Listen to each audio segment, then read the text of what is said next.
Hello, welcome back to another tutorial. So, if you are seeing my video for the first time, my name is Tolu, and today we are going to be learning how I achieve this gown with a curved sleeve. So, if this is what you would love to learn, let's get right into the video. This is an A-line dress with a bustier and with a yoke. So, without wasting much of your time, let's get right into the video.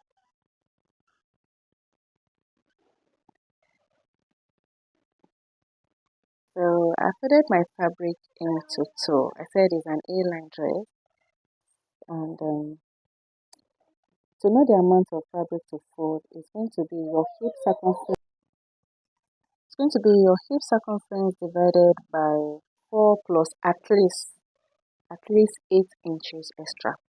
So I have folded, and what I have is not enough, so I just try and refold it again. So at this point, I think I'm okay with what I have, and yes. So after this, I'm going to be taking off the half length of my gown. The half length, mark out the half length. The half length I'm working with is 18 inches, and from there I measure to the full length of my dress plus my sewing allowance. So I'm just going to be using everything I have here. So from here, I'm going to measure to the hip point, from the waistline to the knee length, and from the knee length all the way down. So on the waistline is going to be my waist circumference divided by 4 plus whatever allowance you choose to put. And on the hip, you do the same thing.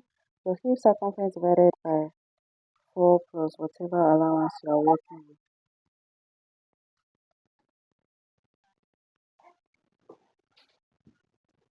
So on the knee length is going to be your hip circumference divided by 4. Just place it on the knee length. And from there, you just use your ruler to connect it all the way down to the down part of your dress like this. Just watch what I'll be doing, guys. This is very simple and easy to follow.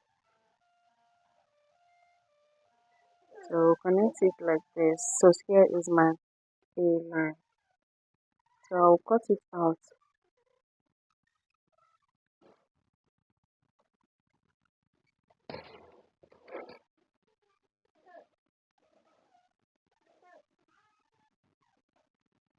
So I've gone ahead to cut it out, and I'll then fold it and place it on the another fabric. Here is going to be for the back part. So for the back part, the only difference between the front and the back is the zipper allowance. That's all the difference between the front and the back. So here I'm going to be doing my butt contouring. If you don't know how to achieve this, I have a detailed tutorial on how to do this. I think I'll be dropping it on the description box. So I'll connect from my waist to the hip and to the hip to my knee length. So I came in by half an inch at this point and also at the waistline. Then I'll connect it to meet the hip point. So I'll just cut this out and cut the other side out, and basically that is it for the skirt part of this dress.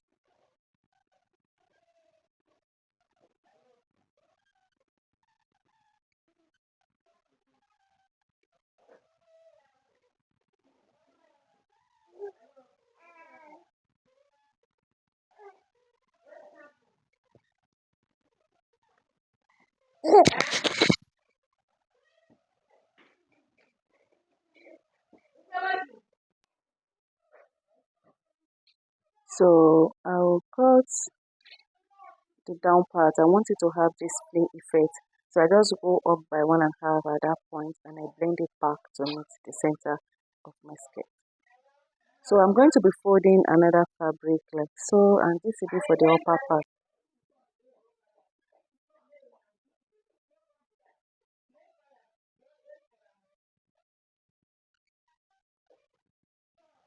So the first thing I did at this point is I measured my um shoulder divided by 2. Then what I have on my shoulder, I carry it to my chest line, and I measure out my shoulders. So then I divide what I have left on that line, so I'll be able to curve my arm here. And from the neck from the shoulder, I measure down to my bust point, to my under bust, and to the half length.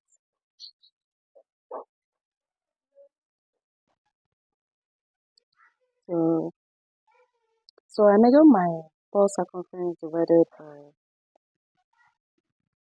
4, also here. So the next thing I will do is I will measure my nipple to nipple.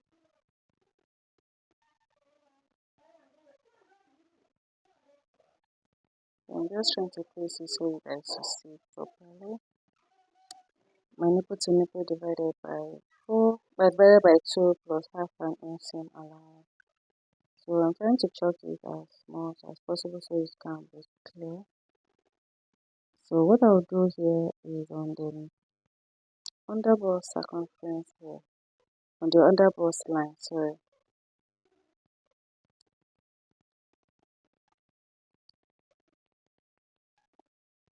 So on my nipple point, I connected the armhole to my nipple point. From that midpoint of the armhole, I connected it to my nipple point. And on the armhole, on the underbust line, I took my dart. So my underbust intake is my 2.5 inches here. So I will then connect it from my bust point to meet the underbust in a curving manner. So on this armhole, I also took a dart from the midpoint. I came down by 2 inches, and I extend that 2 inches to inward like this, so I can just take my. So this is going to be my new armhole. So to the under bust line, see the way I curve it like this in a curving manner to meet the bust point.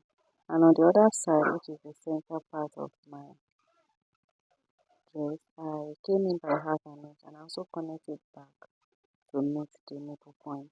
So after all of this have been done, I'm taking the bust circumference divided by 4 plus 2 inches allowance. And this dart here, I will replace it so I will not run shortage of fabric. And on the under bust, I'll also take my my under bust circumference plus allowance, and also the dart I'll be replacing it back. You repeat the same thing on the waistline, the waist circumference divided by 4 plus 2 inches allowance, then you replace your dart as well. So guys, the chalk is not doing justice to this, but I believe you understand. If you are not a beginner, you are going to understand what I'm doing here. So at this part here, I always love to do this. I went up by 1.5 and I connect it back to maybe that leg at the waistline. So I'll then cut it out. So I'm cutting from the half I have here to my bust point and all the way to the armhole. And also on this other side, I cut like this. I follow the curve I have around there. So for the back part, I also place it like so, and I left my zipper allowance. So I love to do this for my dress. I place both the front part on the another pattern, on another folded material. So I will just, this time the only difference is that there's no bust at the back. So I place the bust on top of the front panel so it will overlap. So because there's no bust at the back, and I cross check what I have there, maybe it's up to the bust circumference I'm working with. So once everything is in place, I will just go ahead and cut it out. So at this point, I'm taking my 1/2 inch from my zipper so it will eliminate some bulginess around there for me. And this is what my pattern is looking like. So I'll just go ahead and finish up the neckline. So whatever neckline of your choice, you just place it. So for me here, I am doing about 4 inches by 4 inches for both the front and the back. So for both the width and the depth. So for the back neckline, I'm doing 2.5, and for the neck depth, for the front neck depth, I'm doing 4 inches. So don't forget this dress has a yoke. So after the main neck, I am going to be cutting out the yoke. That is how it is in the style. So I'll finish up the front neckline and also cut out the darts at the back. So remember our back is always shorter than the front because of the difference between the front half length and the back half length. So I'm just going to be cutting out about 1 inch from the back. So to work on the front neckline now, what I will do is I am going to be measuring from that neckline. I came in by 1.5 inches. So I also measured the neck, the depth of the neck I want. It's a V neck. The yoke is like a V. So I'll come down around 9 inches. So what I'll do is to just connect it. So from that neck I draw out, I'll connect it like this. So if you want, you can just give it a more like a thin V, not a sharp V. Anyone that suits you, just go ahead and do it. So I've gone ahead to cut out my V, and here is for the cup I have on the sleeve.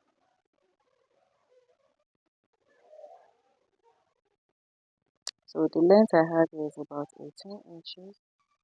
That is how much I want the cup to be full, because I'm going to be putting it at the upper part.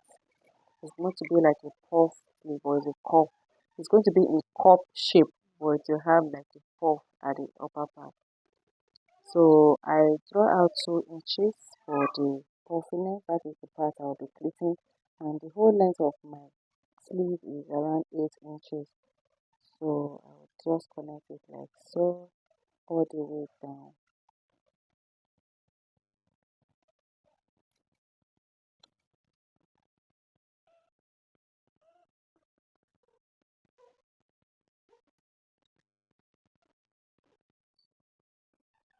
So I'll cut it like this.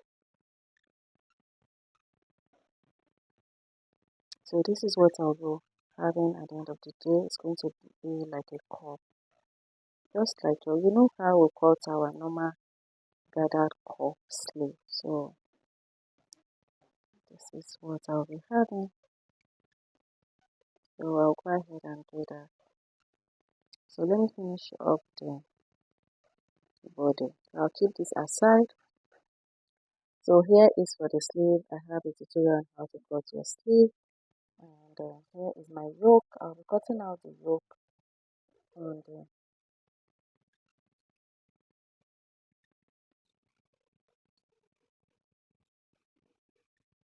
So when you're cutting your yoke, don't forget to add your allowance to the down part. But for the neck part, it's going to be the exact neck thing, but you're only adding allowance to the yoke part. The part will be joining to your fabric. So I'm gonna have to turn my skirt part with my lining. I've also turned for both the front and the back, and I've also taken my dart. So this is what I have here. So at this point, I'm going to be joining both the front and the back, the upper parts together for the back part. So I'll do that and come back and show you. I've also gone ahead to attach my zipper. So this is what I have. So I'll keep this aside and I'll work on the front part. So for my front part, my yoke, I'm going to be placing it like this. So for the front part, I've gone ahead to add my pad, my bustier and all of that. That's if you want, you can go ahead and add your bustier, and then I'll place the yoke like this. This is how I'll be placing my yoke. So you might want to notch that part so the shape of that V will still remain. So I'll pin it down and I'll sew it like this. I'll be sewing from the center part like so. So let me pin it so you understand. I'll pin it all around to this side. Then I'll also start from the center part and pin it down to the other side.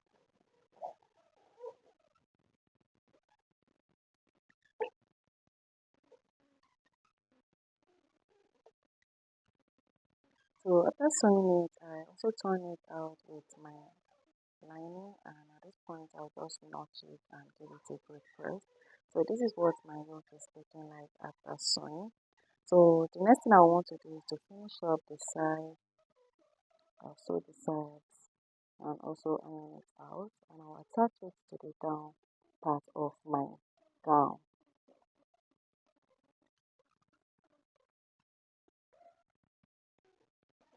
So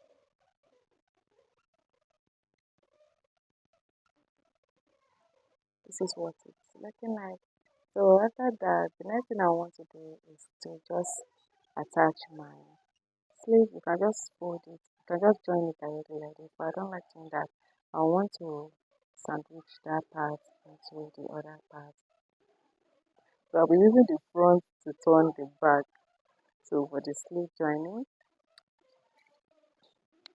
and after that I'll shape my dress. So the next thing I'll be doing is to add my interfacing to the sleeve. And here is the sleeve. I added the interfacing to the lining part of my sleeve. I'll sew the down part. So here is since I'll top stitch it and I'll come back and show you. So I'm going to be top stitching on it. Let me open it and show you what I mean. So I'll pull that sewing part away like this from the main fabric and I'll top stitch. So I am done top stitching on it. And the next thing I want to do is to finish it up like so, because I don't want the seam to be showing at the end of the day. I'll just sew it down like this, making sure the line meets each other. I'll sew it like this, then I'll turn it out. So I am done sewing it, and this is what I have.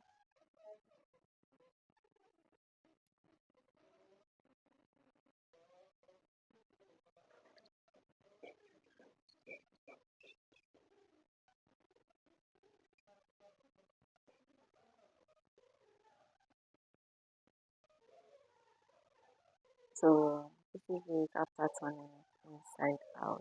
So both the front and the lining part, they are neat. You are not seeing the raw edges. I've also concealed the raw edges. And the next thing you will want to do is to just attach this to your sleeve. And yes, that is it, guys. So thank you guys for stopping by, and hope to see you in my next video. Bye.